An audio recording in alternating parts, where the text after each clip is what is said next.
நம்மாழ்வார் அவர்களுடைய நெஞ்சுக்கு நெருக்கமான சொந்தங்களே, இந்த சிறப்பான நிகழ்வை நடத்தி வைத்துக் கொண்டிருக்கக்கூடிய அருமைக்குரிய தோழர் அண்ணன் மகேந்திரன் அவர்களே, மற்றுமுள்ள நம்மாழ்வார் மக்கள் இயக்கத்தினுடைய பொறுப்பாளர்களே, முன்னால் அமர்ந்திருக்கக்கூடிய அறிஞர் பெருமக்களே, மேடையில் அமர்ந்திருக்கக்கூடிய அறிஞர்களே, உங்கள் அனைவருக்கும் எனது முதற்கண் வணக்கம். எனக்கு கொடுக்கப்பட்ட தலைப்பு இங்கே முல்லை நிலம் பற்றி பேச சொல்லியிருக்கிறாங்க. முல்லை நிலம் என்பது பெரும்பாலும் பேசப்படாத ஒரு பகுதி. பொதுவாக தமிழ்நாட்டை பொறுத்தவரை இயற்கை இயக்கங்கள் அல்லது இயற்கை பாதுகாப்பு இயக்கங்கள் பெரும்பாலும் குறிஞ்சியை பற்றி பேசுவாங்க, நெய்தல் பற்றி பேசுவாங்க, மருதம் பற்றி பேசுவாங்க. ஆனால் முல்லை பற்றி பேசியிருக்க மாட்டாங்க. ஏன் அப்படின்னா அது ஒரு பேசப்படாத வாய்ஸ்லெஸ் செக்டார்னு சொல்லலாம். அது யாரும் பெருசாக கணக்கில் எடுக்க மாட்டாங்க. ஏன் அப்படின்னா அதற்கான பெரிய இயக்கங்களோ அதை பற்றி பேசக்கூடிய ஆட்களோ இல்லை. குறிப்பாக முல்லை நிலம் என்பது நம்முடைய இப்போ நடைமுறை சார்ந்து பார்த்தோம்னா அது ஒரு மானாவாரி நிலம்னு சொல்லலாம். எளிமையாக சொல்லணும்னா வானம் பார்த்த பூமி அல்லது மானாவாரி நிலம், மேய்ச்சல் பரப்பு அப்படி தான் சொல்ல முடியும். உலகம் முழுவதுமே மானாவாரி நிலங்கள் மீது நடத்தப்படுகின்ற தாக்குதல் என்பது மிக அதிகம். பொதுவாக இந்த முல்லை நிலம், இந்த நிலத்தை பற்றிய பகுப்பை பற்றி நம்ம கொஞ்சம் புரிஞ்சுக்கிட்டு உள்ள போனோம்னா நல்லாயிருக்கும். தொல்காப்பியத்தில் நிலங்களை இயற்கை அடிப்படையில் தொல்காப்பியர் பிரிக்கிறார். குறிஞ்சி, முல்லை, மருதம், நெய்தல் 4 நிலங்கள். திணைகள்னு வரும்பொழுது வேறு, அது 5 திணை, அதாவது அன்பின் 5 திணைன்னு சொல்லுவார். அதுக்கு போக 2 சேர்த்து அகத்திணை 7, புறத்திணை 7ன்னு 14 அப்படி ஒரு பிரிவு வரும். அதில் நம்ம 5 நிலம் 5 திணை அப்படின்னு பார்க்கக்கூடாது. 4 நிலங்கள், திணைகள் கூடுதல். ஆக நம்ம திணை என்று தான் சொல்ல வேண்டும், 5 திணை என்று சொல்லக்கூடாது பொதுவாக. அப்போ இந்த பாலை என்று சொல்லக்கூடிய தனி நிலம் இல்லை. முல்லை நிலமும் குறிஞ்சி நிலமும் மாறுபடும் பொழுது வறட்சி காலத்தில் அது பாலையாக மாறும். முல்லையும் குறிஞ்சியும் முறைமையில் திரிந்து நடுங்குதுயற்று பாலை என்ற ஒரு படிவம் கொண்டதாக இளங்கோவடிகள் குறிப்பிடுவார். தொல்காப்பியர் அதை சொல்லலை. பின்னாடி புறப்பொருள் வெண்பாமானையில் பின்னாடி வந்தக்கூடிய அந்த அறிஞர்கள் புலவர்கள் அதை மேலும் பகுக்கிறாங்க. ஆனால் தொல்காப்பிய மரபில் 4 நிலங்கள் தான். அதில் முக்கியமான நிலம் முல்லை நிலம். முல்லை நிலத்தை பற்றி தான் நிறைய பாடல்கள் உண்டு. சங்க இலக்கிய பாடல்களில் பாலைக்கு அடுத்தபடியாக அதிகமான செய்யுள்கள், அதை பாடல்களுக்கு கூடிய ஒரு இலக்கியம் முல்லை நிலம். முல்லையை பொறுத்தளவில் எப்படி சொல்லுவாங்கன்னா காடும் காடு சார்ந்த பகுதியும்னு சொல்லிட்டாங்க உரையாசிரியர்கள். ஆனால் காடுனால் நமக்கு உடனே அமேசான் காடுகள் பற்றி நினைப்பு வந்துடக்கூடாது. அது ஒரு பெரிய அடர்ந்த காட்டு பகுதி, அப்படி பொருள் அல்ல. அது குறிஞ்சிக்கு தான் பொருந்தும். முல்லை என்பது பேஸ்டோரல் ரீஜியன், அதாவது ஒரு மேய்ச்சல் பரப்பு. ஏன்னா அங்களுடைய மக்கள் பெரும்பாலும் அந்த தலைமக்களை பற்றி சொல்லும் பொழுது ஆயர் இன மக்கள், அதாவது மேய்ச்சலை தொழிலாக கொண்ட மக்களைத்தான் குறிப்பிடுறாங்க நம்முடைய இலக்கிய மரபில். அப்போ அந்த பேஸ்டோரல் ரீஜன் என்று சொல்லக்கூடிய அந்த மேய்ச்சலின பகுதியாக இருக்கக்கூடிய பெரிய பரப்பு தான் முல்லை நிலப்பரப்பு. முல்லை நிலம் என்பது நாகரிகத்தினுடைய முக்கியமான ஒரு இடம். அதாவது ஒரு பாடல் நம்ம அடிக்கடி கேட்டிருப்போம், அதை நகைச்சுவையாகவும் சில பேர் கிண்டல் பண்ணுவாங்க. அதாவது கல் தோன்றி மண் தோன்றா காலத்தே வாழோடு முன் தோன்றிய மூத்த குடி தமிழ் குடி அப்படின்னு சொல்லும் பொழுது மற்ற ஆட்கள்லாம் கிண்டல் பண்ணுவாங்க. அது எப்படி கல் மண்ணெலாம் வரதுக்கு முன்னாடியே மனுஷன் தோண்டிட்டானா, அது எப்படி தமிழை ரொம்ப ஓவராக பேசுகிறாங்க அப்படின்னு சொல்லுவாங்க.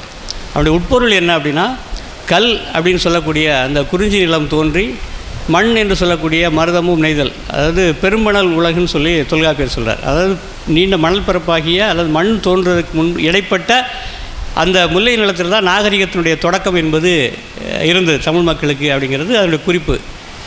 ஏன்னா பொதுவாக முல்லை நிலத்தில் தான் அந்த வெல்த் அக்குமுலேஷன் சொல்லுமே, அந்த சொத்துக்கள் சேர்க்கக்கூடிய ஒரு பகுதி. இப்போ குறிஞ்சியில் எடுத்துக்கிட்டிங்கன்னா வேட்டையாடுதல், பெரும்பாலும் கிழங்குகள், அந்த மாதிரியான உணவு சேகரித்தல் என்கின்ற தொழில் தான், அந்த அமைப்பு தான் இருந்தது. அதனால் பெரிய செல்வ குவிப்பு என்பது அங்கே கிடையாது. முல்லை நிலத்தில் தான் நிறைய கால்நடைகளை வைத்துக்கொண்டு ஆடு மாடுகளை வைத்து கூட்டமாக சேர்க்கக்கூடிய ஒரு அமைப்பு இருந்தது. அதனால தான் செல்வம்னாலே மாடுக்கு இன்னொரு பேர் செல்வம், மாடல்ல மற்றையவை அப்படின்னு வள்ளுவர் சொல்லுவார். மாடு அப்படின்னாலே செல்வம் அப்படின்னு பொருள். யாரும் பிள்ளைங்களை மாடுன்னு திட்டினா கவலைப்படாதீங்க, செல்வம்னு நினச்சிக்கணுமா. அந்த செல்வத்தை சேர்க்கக்கூடிய ஒரு இடமாக இருப்பது தான் இந்த முல்லை நிலம். இன்னொரு சிறப்பு என்ன அப்படின்னா, முல்லை நிலத்தில் தான் தலைமைத்துவம் என்பதை உருவாகிது. கோன் அப்படின்னு சொல்கிறோமே, கோன் அரசன் அப்படிங்கிறத கோன்மைன்னு சொல்லக்கூடிய இறையாண்மைன்னு இப்போ பேசுனாங்க இல்லையா, சாவர்னிட்டி அப்படிங்கிற சொல் பயன்படுத்துகிறாங்க பாருங்கள்.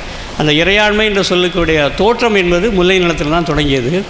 அந்த கோன்மை அப்படிங்கிற சொல்லு அங்கே, ஏன்னா கோல் அப்படிங்கிறது தான் கோன்மை என்றாகி ஆட்சி என்கின்ற அந்த ஒரு குறிப்பானது வந்தது. ஏனென்றால் இப்போ கூட பார்த்திங்கன்னா கிறிஸ்தவத்தில் பேராயர், ஆயர் அப்படிங்கிற சொல் பயன்படுத்துவாங்க பிஷப்புகளுக்கு. அதாவது ஒரு பெரிய கூட்டத்தை, இயேசு பிரான் வந்து ஒரு பெரிய கூட்டத்தை நடத்தினால அவருக்கு ஆயர் என்கின்ற சொல் கூட உண்டு. இப்படி இருக்கக்கூடிய அந்த முல்லை நிலமானது இன்றைக்கு என்ன நிலைமையில் இருக்கின்றது, நான் சுருக்கமாக சொல்கிறேன், நேரம் இல்லாதனால சுருக்கமாக சொல்கிறேன்.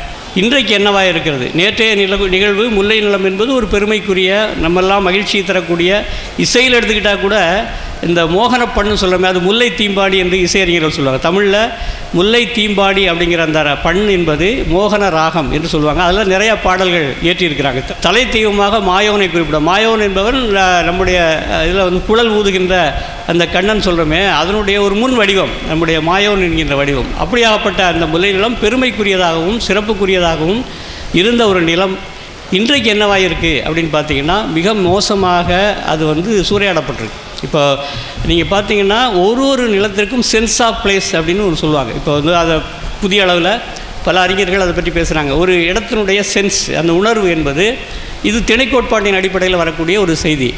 அந்த இடத்துக்கு ஒரு குறிப்பிட்ட, எடுத்துக்காட்டால் ஒரு யானை இருக்குன்னா அந்த யானை குறிப்பிட்ட இடத்து வழி தான் அது வலசை போகும். அது வழியாக தான் நடந்துகிட்டே போயிட்டே இருக்கும். ஒரு ட்ராவல். இப்போ ஒரு பறவை எடுத்துக்கிட்டாலும் அப்படி தான் போகும். மீன்கள் எடுத்துக்கிட்டால் கூட அப்படி தான் போகும். மனிதர்களுக்கு அது பொருந்தும்.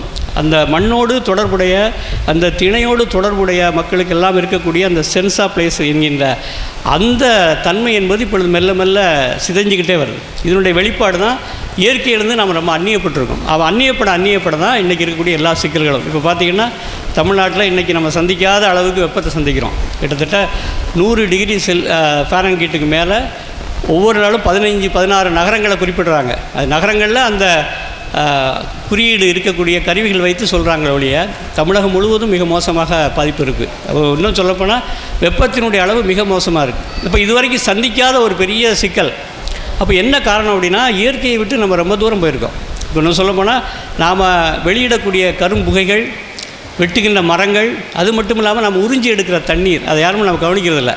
இப்போ நிலத்தில் இருக்கக்கூடிய தண்ணீரை நீங்கள் உறிஞ்சி எடுக்க அந்த சப்சாயில் வாட்டர் என்று சொல்லக்கூடிய அந்த மேற்பரப்பு தண்ணீரானது குறைஞ்சி போயிடும். அப்போ ட்ரை ஆகிடும் நிலம். மேற்பரப்பு நிலம் வந்து கிட்டத்தட்ட ஒரு 100 அடி வரைக்கும் தண்ணீருடைய தன்மை குறைய வெப்பத்தினுடைய ரிஃப்ளெக்ஷன், அந்த எதிரொலிப்பு வந்து அதிகமாகும். அப்போ என்ன ஆகும் அப்படின்னா, மீண்டும் வெப்பத்தினுடைய அளவு கூட்டிகிட்டே போகும். இந்த ஒரு நெருக்கடியான காலகட்டத்தில் நம்ம நிற்கிறோம். இப்போ இதுக்கு மாற்று என்னன்றது அப்புறம் நம்ம பேசலாம். அப்போ இதை புரிந்து கொள்ளணும், இந்த சிக்கலை புரிந்து கொள்ளணும். முல்லை நிலத்தில் இருக்கக்கூடிய அந்த சீரழிவு என்பது குறிப்பாக இன்றைக்கி இருக்கக்கூடிய அந்த மேய்ச்சல், எப்படி நான் சென்ஸ் ஆஃப் பிளேஸ் சொல்லணும், அதனுடைய தொடர்ச்சியாக தான் மேய்ச்சலை நம்பியிருக்கக்கூடிய மக்கள் வாழ்கின்ற பகுதி மெல்ல குறைஞ்சிக்கிட்டே வருது. அப்போ இந்த மேய்ச்சல் பரப்பு என்பது நாம் வெறும் ஆடு மாடு மேய்க்கிறோன்னு நிறுத்த முடியாது. அதை தாண்டி பல அம்சங்கள் இருக்குது. இன்னும் சொல்லப்போனால், எளிமையாக சொல்லணும்னா, வாத்து மேய்க்கிறவங்களை கூட பேஸ்டோரல் கம்யூனிட்டி தான் சொல்லணும். இந்த வாத்துக்களை மேய்த்து கொண்டு ஒரு பெரிய சமூகம் வாழ்ந்துக்கிட்டே இருக்கிறாங்க. அது நமக்கு தெரியாது. இப்படி ஒரு கண்ணுக்கு தெரியாத பல சமூகங்களை கொண்ட அந்த முல்லை நிலமானது மெல்ல மெல்ல தன்னுடைய தன்மையை கொஞ்சம் கொஞ்சமாக இழந்துக்கிட்டே வருது. இது என்னவா மாறுது அப்படின்னு பார்த்திங்கன்னா, இந்த மானாவாரி நிலங்களுடைய வீழ்ச்சியாகவும் இருக்குது. மானாவாரி நிலங்கள் வீழ்ச்சியே அதை நம்ம கவலைப்படணும் அப்படின்னா, அந்த நிலத்திலிருந்து வரக்கூடிய உணவுப் பொருட்கள் தான் மக்களுடைய அதிகமான உணவு. நம்ம சாப்பாட்டு தட்டில் இருக்கக்கூடிய பெரும்பாலான உணவுகள் முல்லை நில உணவுகள் தான். இன்னும் சொல்லப்போனால் ஏழைகளின் இறைச்சின்னு சொல்கிறோம் இல்லையா, அந்த பல்சஸ், அந்த பயிர்கள், அந்த பயிர்கள் அதிகமாக விளையக்கூடிய இடம் மானாவாரி நிலப்பரப்பு தான். நம்ம கிடைக்கக்கூடிய அந்த உளுந்தாக இருக்கட்டும், பச்சை பயிராக இருக்கட்டும், தட்டைப்பயிராக இருக்கட்டும், இந்த பயிர் வகைகள் எல்லாமே துவரம் பருப்பாக இருக்கட்டும், இதெல்லாமே மானாவாரி நிலங்கள் தான் வருது. அதே போல் பருத்தி, ஆடைகள் எடுத்துக்கிட்டிங்கன்னா பருத்தி என்கின்ற அந்த பயிருமே வந்து நமக்கு அதிகமாக கிடைக்கிறது மானாவாரி நிலங்கள் தான். இன்னும் எளிமையாக சொல்லணும்னா, நம்ம சாப்பாட்டில் இருக்கக்கூடிய 55 விழுக்காடு உணவு பொருள்கள் என்பது மானாவாரி நிலங்களில் தான் வருது. ஆனால் இந்த மானாவாரி நிலங்கள் தான் தொடர்ந்து சூறையாடப்படுது. இதுக்கு பேசுவதற்கு யாருமே இல்லை. இப்போ தஞ்சைன்னு எடுத்துக்கிட்டிங்கன்னு வச்சுங்களேன், நம்ம காவிரியை பற்றி போராடுறதுக்கு ஒரு அமைப்பு இருக்கும். அதே போல் குறிஞ்சி நிலத்திலேருந்து நம்ம காடுகள் அழியக்கூடாதுன்னு போராடுறதுக்கு ஒரு அமைப்பு இருக்கும். ஆனால் மானாவாரி நிலங்களை பற்றி பேசுவதற்கு ஒரு நாதியே கிடையாது. யாரும் அதை பற்றி கவலைப்படுறதில்லை. ஆனால் அதிகமான உணவை கொடுக்கக்கூடியது நமக்கு வந்து மானாவாரி நிலங்கள் தான். இப்படி வந்து ஒரு பேசப்படாத ஒரு உலகமாக, பேசப்படாத ஒரு பகுதியாக இருக்கக்கூடிய அந்த முல்லை நிலம் என்பது மிகப்பெரிய சிக்கல்குள்ளாக இருக்குது. இதனுடைய விளைவு என்னவாக மாறும் அப்படின்னு பார்த்தீங்கன்னா, போகிற காலத்தில் இந்த நிலப்பரப்பு முழுவதும் ஒரு சில கார்ப்பரேட் கம்பெனிகள் கைக்கு போகும். இப்போ பார்த்திங்கன்னா நிலங்கள் எல்லாமே கொஞ்சம் கொஞ்சமாக இதுதான் வந்து விளைச்சலை தரக்கூடிய, அடுத்த தலைமுறைக்கு உணவை தரக்கூடிய ஒரு பகுதி. இது முழுக்க முழுக்க மக்கள், அதாவது உழவர்கள் கையிலிருந்து, அந்த சாதாரண எளிய சமூகங்களிலிருந்து மெல்ல மெல்ல பறிக்கப்பட்டு சில நிறுவனங்கள் கையில் போய் சேருது.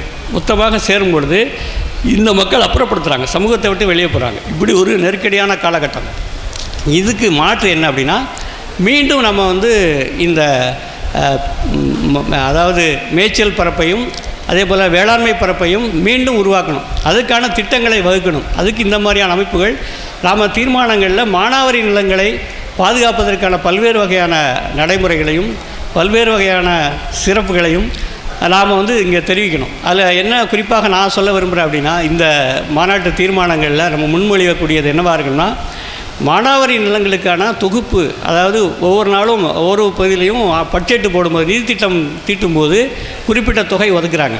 அதை நம்முடைய மானாவாரி நிலங்களுக்கான இந்த ஒதுக்கீட்டை அதிகப்படுத்துவதற்கு நாம் வந்து கட்டாயமாக ஒரு பரிந்துரை செய்யணும் இந்த மாநாட்டு மூலமாக. அடுத்ததாக பார்த்திங்கன்னா, மானாவாரி நிலங்களை குறிப்பாக அங்கே இருக்கக்கூடிய அந்த பெரும்பாலான ஊரணிகளை, கண்மாய்களை புரணமைத்து மீண்டும் உயிர்ப்புக்கு கொண்டு வர வேண்டிய செயலை செய்கிறதுக்கு நம்ம ஒரு தீர்மானத்தை உருவாக்கும். அது மட்டும் இல்லாது, இந்த முல்லை நில மக்களாகிய மேய்ச்சல் நில மக்களுக்கான அடிப்படை உரிமைகளை இப்போ பார்த்திங்கன்னா, எங்கே கொண்டு போனாலும் மாடுகளையோ மேய்க்க முடியாது. நீங்கள் காட்டுப்பகுதியில், மலைப்பகுதியில் கொண்டு போனீங்கன்னா மாடுகளை உள்ளே ஓட்டிகிட்டு போனீங்கன்னா விட மாட்டாங்க. அதுக்கு வந்து வனத்துறை வந்து கடுமையான கட்டுப்பாடுகளை வச்சுருக்காங்க. ஆனால் அது வந்து ஒரு ட்ரெடிஷ்னல் ரைட்டு. ஆண்டாண்டு காலமாக மேய்ச்சலுக்கு போகக்கூடிய மக்கள் தங்களுடைய மாடுகளை ஓட்டு கொண்டு போய் வனப்பகுதிகளில், குறிப்பான சில முல்லை நிலப்பகுதிகளில் மேய்ப்பதற்கான உரிமை பெற்றவர்கள் அந்த உரிமையை எடுத்துடுறாங்க. இப்போ அதை வந்து நம்ம மீண்டும் வலியுறுத்தணும். அது முக்கியமான ஒன்று. அடுத்ததாக, ஆடு வளர்க்கும் பொழுது ஆடுகள் வந்து 2 வகையான, ஒன்று பண்ணைகள் முறையில் வைத்து வளர்க்கக்கூடிய ஒரு முறை இருந்தது. இன்னொன்று ஒரு பகுதி, இப்போ ராமநாதபுரத்தில் எடுத்துக்கிட்டிங்கன்னா கிளம்பி கிட்டத்தட்ட தமிழ்நாட்டுடைய எல்லா பகுதிகளுக்கும் சென்று ஆடுகளை மேய்த்து வரக்கூடிய ஒரு பெரிய சமூக மக்கள் இருக்கிறாங்க நம்மகிட்ட.